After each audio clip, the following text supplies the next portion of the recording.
James Hardie 1000 is only 8 laps and 20 minutes old, and a great drama is unfolding.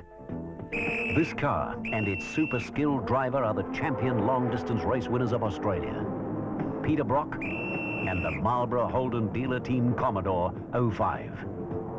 Engine problems, something that rarely strikes at the pair, has brought them into the Bathurst pits. While Brock ponders the fortunes of motor racing, the James Hardie roars on without him in his car. 05 will play no further part in proceedings today. Other Commodores, including the Marlboro sister car of John Harvey, are fighting for the lead. 05 may be finished, but Brock's race has hardly begun. He has come too far this James Hardie week to give up now. Brock has been racing here for over 10 years. He has won the race a record-smashing 6 times. Before this day is out, he will have won it 7 times. And the story of how he managed the feat is the stuff motor racing legends are made of.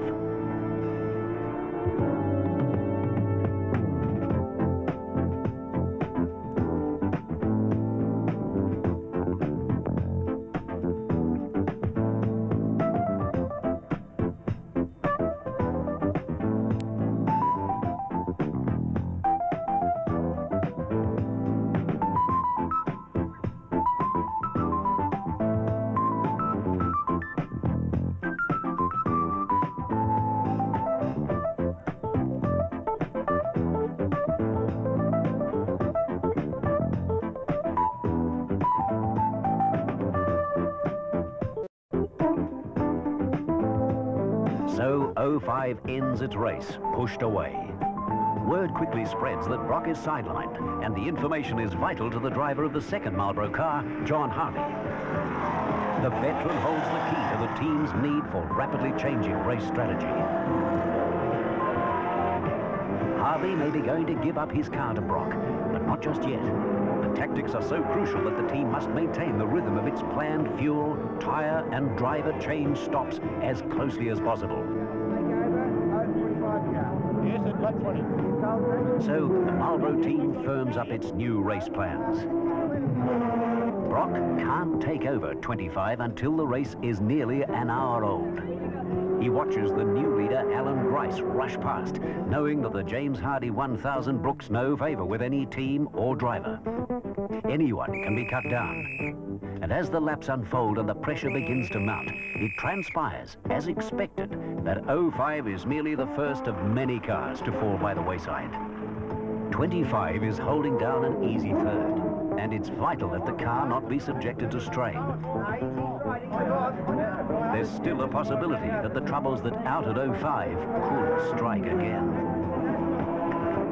The driver's swap is planned for lap 20, and as the Marlboro Holden Dealer Team confirm the mechanics of the move with race officials, it's becoming increasingly apparent that the James Hardie 1000 is going to have a high attrition rate. What was the conversation about? Well, that was the clerk of the course giving us approval to interchange the drivers into car 25. So Peter will now go into the car on lap 20. Brock watches anxiously as the surviving Marlboro car comes in. The wait has been an agonising experience. Sitting on the sidelines is no place for Australia's most successful racing driver.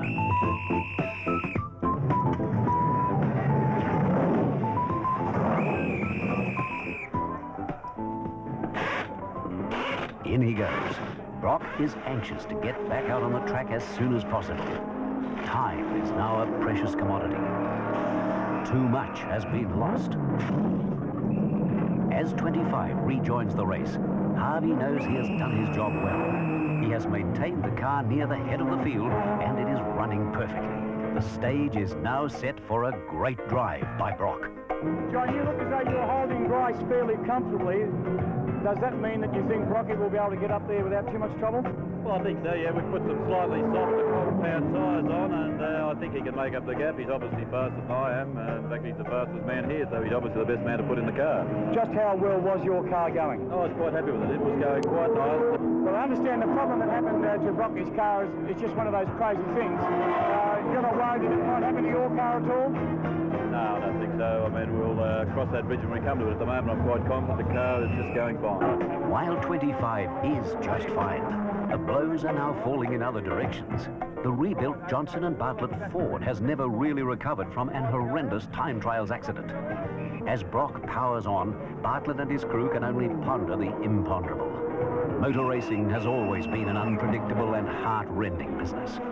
The Marlboro Holden Dealer Team crew can sympathize. Their own car is still well away from the lead. The climb back will be dramatic.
As 1/3 race distance comes and goes, Peter Brock finally gets to within sight of the lead.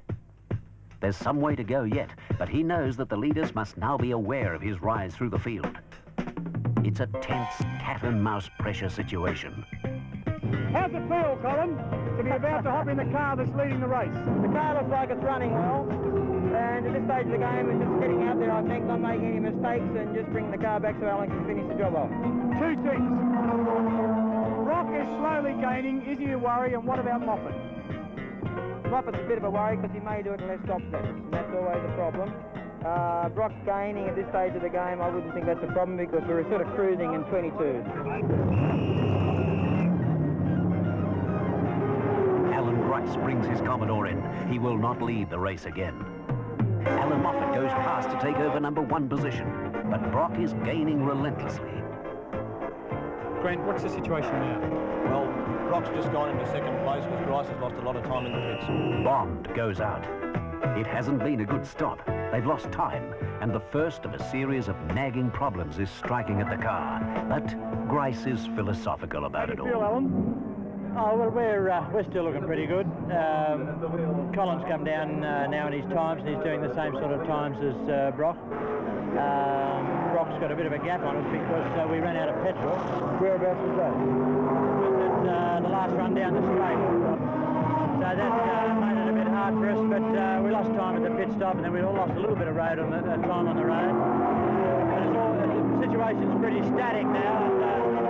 Long way to go. It's still anybody's race, isn't it? Yeah, we're not going to do anything rash at this stage. We'll just try and hold the situation out as it is and try and come home. But Brock is coming home too. He climbs to within 10 seconds of the lead as Moffat is finally forced into the pits for fuel and a driver change.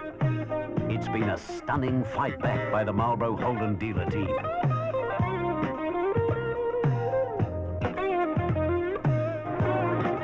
Brock resumes the lead he relinquished with his 05 car.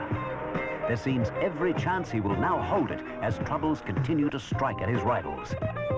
Even Moffat is faltering. Well, Moffat's got gearbox problems. In fact, he stopped on the exit of the pits and he's now stopped on the back straight. Well, what does this do to his chances? It must have put him back a bit. Doesn't make them look too good, that's for sure. So, Moffat also ponders the situation as Brock pits for co-driver Larry Perkins to take over. Within 10 laps at the start of the race, the Marlboro Holden Dealer Team was in grievous trouble. Now it's back in the lead and establishing a vice-like grip for the run to the checkered flag. That was a frantic burst there, and you've got back into the lead. Yes. The car's not quite right. I'm having to nurse a bit of a handling problem. I don't know, and I hopped straight in. It was probably to the right. The trouble with the car is minor. The frantic rush back to the lead has pressured away some of its fine balance. But Brock isn't overly worried at the situation. As he rests, he knows that 25 is fully capable of getting the Marlboro Holden Dealer Team to another Bathurst victory. It's just a question of time. This like? She's a bit built the steering like that. That's why I was a bit off the pace. As Brock and Harvey discuss the situation, the swing of the pendulum begins to lengthen against other teams.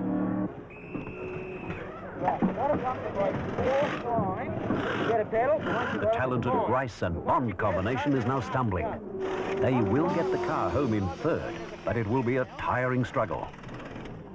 In the final analysis, they realize they were simply not strong enough to fully capitalize on the early mishap to the Marlboro Holden Dealer Team.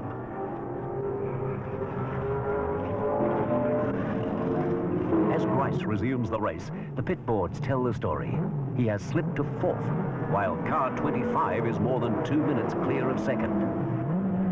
Grice has given his all. No one can do more than that. I reckon we've got them. Brock and Harvey are now quietly confident. Half distance has come and gone. At this stage, I think we're looking pretty It's good. now simply a case of sustaining the pressure and focusing on the approaching flag. See it? Yeah, it's looking good. I was concerned early on that something may go wrong after having the problems with 05. That must have been a shock to you. Yes, it was a complete shock. Did you feel then that you could get back into this race? I mean, here you are now leading. Well, at the time I felt we'd blown our chances, but of course we always had a contingency plan of running the other car. Well, do you have any worries now between here and the end of the race? Anybody concern you at all, Moffat? Moffat particularly, yes. There's a couple of pit stops which are pretty critical later on in the race. There's the speed that he's travelling at and the speed that we must maintain to keep a small gap to him, and that does, yes, present a problem. But Moffat has problems of his own. A jammed door delays him for vital seconds.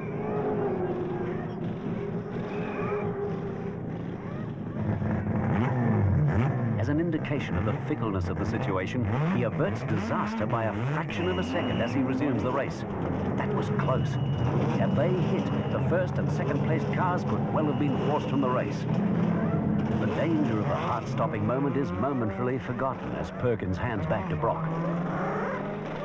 He has done well, holding the lead and maintaining the general fitness of the car. Little else could be asked of a co-driver.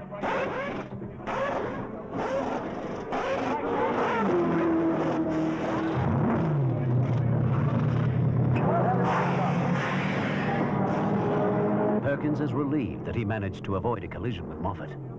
If they'd hit, well, the thought is almost too awful to contemplate. You must have got a fright when you saw Moffat pull out from his pit.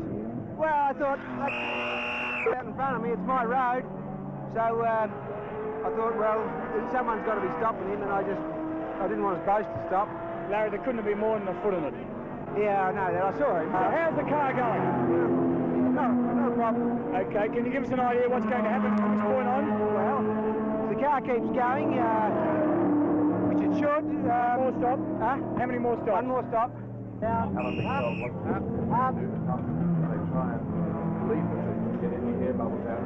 Grice and Bond are also halting.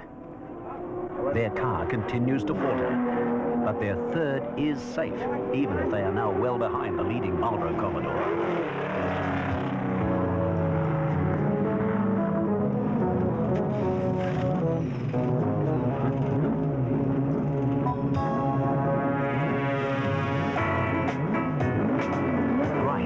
Like any other driver, started this race knowing that disaster is always at hand. For many teams, the 1983 James Hardie 1000 will be composed of bitter and frustrating memories. As the end nears, there is still time for things to go wrong.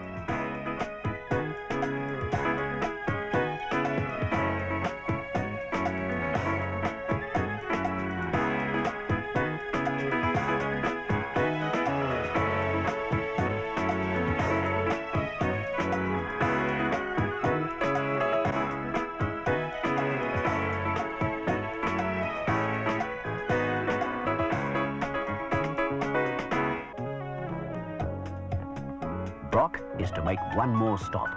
A quick dash into the pits for some fuel and a tyre check. It's another opportunity for something to go wrong. But Perkins is quietly confident that the situation is well in hand and that victory is just a question of time.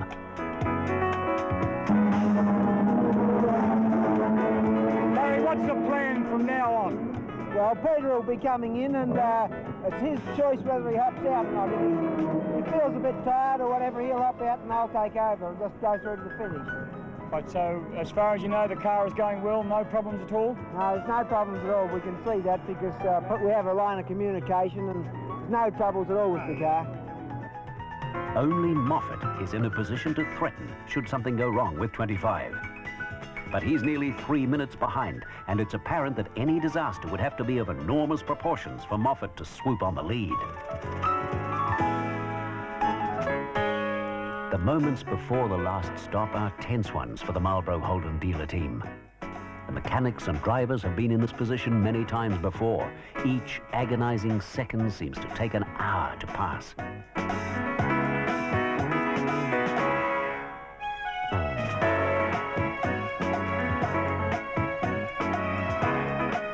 Few words are spoken. Each man is lost in his own thoughts. Where's Brock? And surely the race can't last that much longer.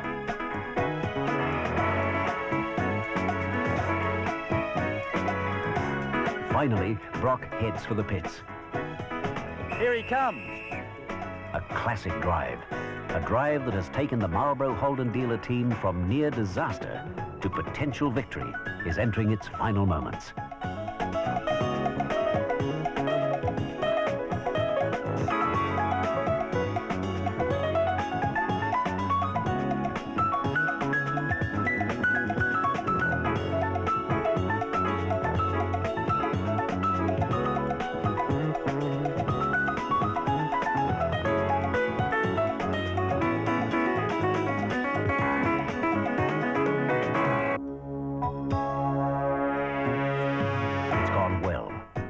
Extremely quick, no problems. And it seems that nothing can rob Brock of his 7th Bathurst win. Getting toward the end of the race, what's the situation? Well, the current situation is that we're so far in front, I don't believe anybody can catch us. The Commodore's just brained them again.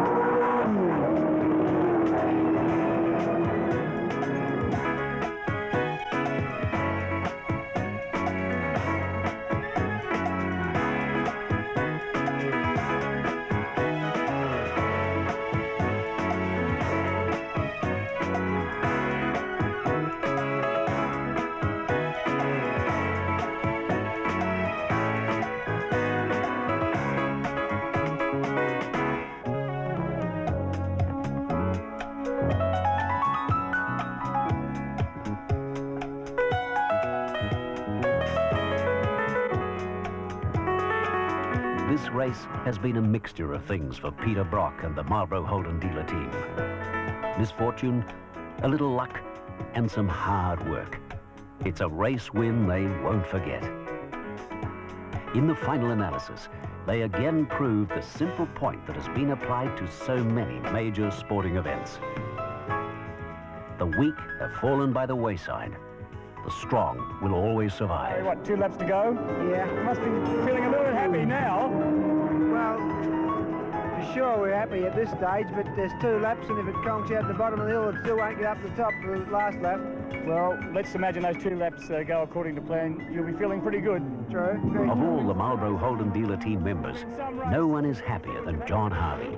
Yes, that's He's been trying to win this race for more years than he cares to remember. What's it feel like to know that your car is possibly about to win Bathurst? Feels pretty good. Been a long while getting there, and it's good that I have won Bathurst with a little bit of help from Larry and Peter, you might say. Well, the thing about you also being one of the winning drivers, this would be a unique situation at Bathurst, would it not? First time it's been done? I guess it would be, yeah. I really haven't had a chance to look at any statistics, but my memory is such that I don't think it's been done before now. Oh, I imagine it's cross fingers time, is it? Absolutely. Absolutely. We haven't won yet. In many ways, it's been a classic win in the James Hardie 1000 by the Marlboro Holden Dealer Team. The opposition may have faltered, but this race was won against the most relentless of all opponents, the clock. No one can dispute the fact that car 25 gave everyone a massive start, yet won by a crushing margin. Yes, this will be a race to remember.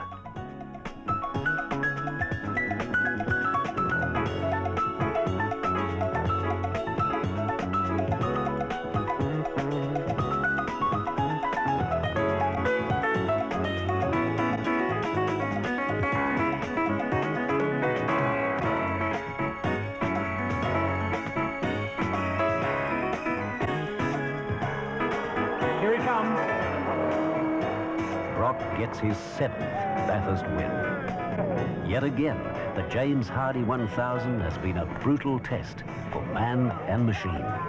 Anyone who wins here wins well. Nothing has changed. And now the man who took the second stint and the last stint